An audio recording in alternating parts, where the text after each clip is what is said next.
मेरी फूल जैसी बच्ची को उस मुस्तफा ने किस जगह पे जाकर डाला है? खुद तो किसी काबिल है नहीं, मेरी बेटी को भी ख्वार करके रखा।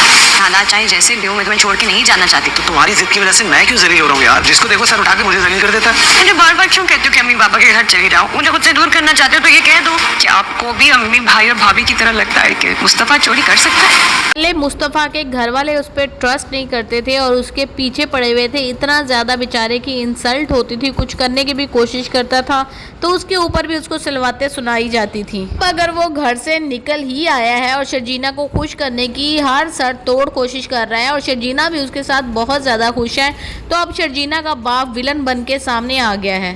ठीक है, वो बाप है, केयरिंग है और उसने ऐसी लाइफ बच्चों को नहीं दी थी क्योंकि वो एक स्टेबल पोजीशन पे था। उसकी लाइफ में कभी इस तरह का मुश्किल टाइम, कोई इस तरह की कंडीशन नहीं आई होगी जिस तरह की आजमाइश मुस्तफ़ा की ज़िंदगी में आई हुई है और शर्जीना की ज़िंदगी में। और शर्जीना अब अपने हस्बैंड का साथ देना चाहती है तो उसको इस बात पर थोड़ी सी पेशेंस रख कर थोड़ा सा उनको इनकरेज करना चाहिए, अपनी बेटी को भी और बेटे को भी, ना कि वो उनको डिस्करेज करें, उनकी ज़िंदगी ख़राब करें, उनको आपस में तोड़ने की कोशिश करें।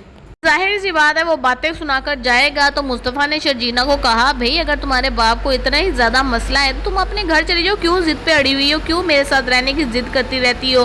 क्योंकि तुम्हारे माँ बाप आते रहेंगे इसी तरह से मुझे बातें सुनाते रहेंगे और मैं पहले अपने घर वालों की बातें सुनकर पक चुका हूँ। अब यहाँ पर आया हूँ, यहाँ पर मैं इंडिपेंडेंटली रह रहा हूँ, सारा खर्चा खुद कर रहा हूँ, तो अब मैं किसी की बात नहीं सुनना चाहता। और शर्जीना तो जाना नहीं चाहती मुस्तफ़ा को छोड़कर, वो हर हाल में उसके साथ रहना चाहती है क्योंकि उसको पता है कि मुस्तफ़ा कितना ही अच्छा इंसान है, इसका दिल कितना अच्छा है, कितना हेल्पिंग है, ये मेरी कितनी मदद करता है।